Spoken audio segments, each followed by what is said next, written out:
আসসালামু আলাইকুম viewers, welcome back to my channel Tuya easy কিচেনে আপনাদের সবাইকে স্বাগতম। আজ আমি তৈরি করে দেখাবো টমেটো গার্লিক সস। খুবই মজার একটা রেসিপি, খুব সহজে ঘরে এটা তৈরি করতে পারবেন। আশা করছি আমার রেসিপিটা আপনাদের ভালো লাগবে। চলুন মূল রেসিপিতে যাই। এখানে আমি পাকা টমেটো নিয়েছি, 1.5 কেজির মতো হবে। আর টমেটোগুলোকে আমি ভালো করে ধুয়ে নিয়েছি। আর দেখতে পাচ্ছেন টমেটোগুলো বেশ পাকা।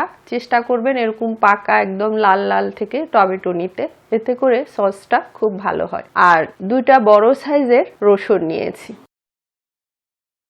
এখন আমি টমেটোগুলোকে কেটে নিব। তো দেখতে পাচ্ছেন টমেটোগুলোকে আমি এভাবে মুখাটা ফেলে ভালো করে কেটে নিচ্ছি। খুবই মজার একটা রেসিপি। এখন টমেটোর সিজন, এই সিজনে টমেটো সস্তা পাওয়া যায় এবং অ্যাভেলেবেল থাকে। চাইলে আপনারা বেশি করে বানিয়ে সারা বছরের জন্য সংরক্ষণ করতে পারেন। আর গার্লিক সস স্বাস্থ্যের জন্য অনেক ভালো আর খেতেও খুব মজা। পুরো রেসিপিটা ফলো করে একবার তৈরি করে দেখবেন, আশা করি ভালো লাগবে। ফ্যামিলির সবাই খুবই পছন্দ করবে। আর আমার রেসিপি যদি ভালো লাগে লাইক কমেন্ট শেয়ার করবেন, আমার চ্যানেলটি সাবস্ক্রাইব করবেন, আমার পাশে থাকবেন, অনুরোধ রইল সবার কাছে। তো আমি সবগুলো টমেটো এভাবে করে কেটে নিয়েছি, দেখতে পাচ্ছেন। তো এটা এক সাইডে রেখে দিলাম। আর এখন আমি রসুনগুলো ছিলে নিচ্ছি।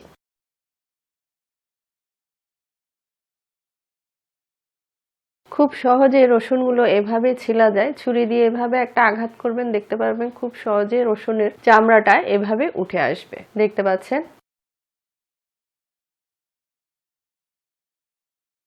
তো সবগুলো রসুন আমি এভাবে ছিলে নিয়েছি। এখন এগুলো আমি ধুয়ে নিব।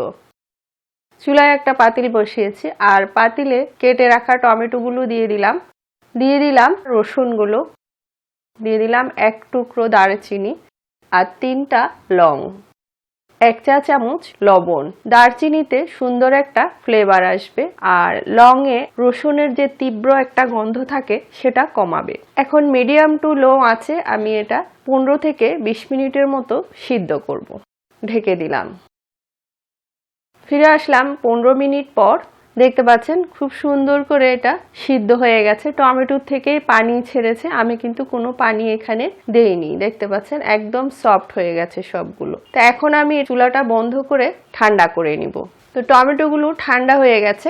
এখন আমি এগুলো একটা ব্লেন্ডার জগে নিয়ে নিচ্ছি, এগুলো ব্লেন্ড করে নিব। তো একসাথে সব দেওয়া যাবে না, 2 বারে করে এটা ব্লেন্ড করে নিতে হবে। দারচিনি লং সবই একসাথে দিয়ে দিচ্ছি, এতে করে ফ্লেভারটা খুব সুন্দর আসবে। এগুলো আমি ব্লেন্ড করে নিয়েছি, দেখতে পাচ্ছেন। এখন আমি এগুলো একটা ছাঁকনিতে ঢেলে ছেঁকে নিব। টমেটোর যে বিচি টিচি আছে যেগুলো অবশিষ্ট থাকবে, ময়লাগুলো সব চলে আসবে, দেখতে পাচ্ছেন। তৈরি হয়ে গেল আমার টমেটোর পিউরি। তা এখন আমি যে পাতিলে আমি এটা সিদ্ধ করেছিলাম সেম পাতিলে আমি আবার পিউরিটা ঢেলে নিলাম। মরিচের গুঁড়ি দিয়ে দিলাম 1/2 চা চামচ। ঝালটা আপনাদের পছন্দ মতো আপনারা কম বেশি করতে পারেন। চিনি দিয়ে দিলাম 1 কাপ। টেস্টিং সল্ট দিয়ে দিলাম 1 চিমটির মতো। এখন সব একসাথে নেড়ে চেড়ে পারফেক্ট একটা সসের ঘনত্ব আসা পর্যন্ত রান্না করব। নাড়তে থাকতে হবে যেন নিচে দিয়ে লেগে না যায়। চুলার আঁচটা মিডিয়ামে আছে।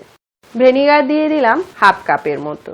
ভিনেগার দিলে টমেটোর সসের পারফেক্ট টেস্টটা আসবে এবং সসটা অনেক দিন ভালো রাখতে সাহায্য করবে। তো দেখতে পাচ্ছেন অনেকটা ঘন হয়ে গেছে এবং খুব সুন্দর একটা ফ্লেভার বেরিয়েছে। এই পর্যায়ে আমি এখানে 1/2 কাপ পানিতে 2 চা চামচ কর্নফ্লাওয়ার গুলে নিয়েছি, তো এটা আমি দিয়ে দিচ্ছি। এখন আমি এটাকে আরো 3-4 মিনিটের মতো ভালো করে ফুটাবো, যাতে কর্নফ্লাওয়ারটা ভালো করে সিদ্ধ হয়ে যায়। কর্নফ্লাওয়ারটা না দিলে কি হয়, সসটা কিছুদিন পরে পানি ছেড়ে দেয়, সেজন্য কর্নফ্লাওয়ারটা দিতে হয়, তাহলে আর এটা পানি ছাড়বে না, ঘনত্বটা একেবারে পারফেক্ট থাকবে। দেখতে পাচ্ছেন কি সুন্দর কালার এসছে। আমি কিন্তু এখানে কোনো কালার ইউজ করিনি। তো এখন আমি এটা চেক করব যে ঘনত্বটা পারফেক্ট হয়েছে কিনা।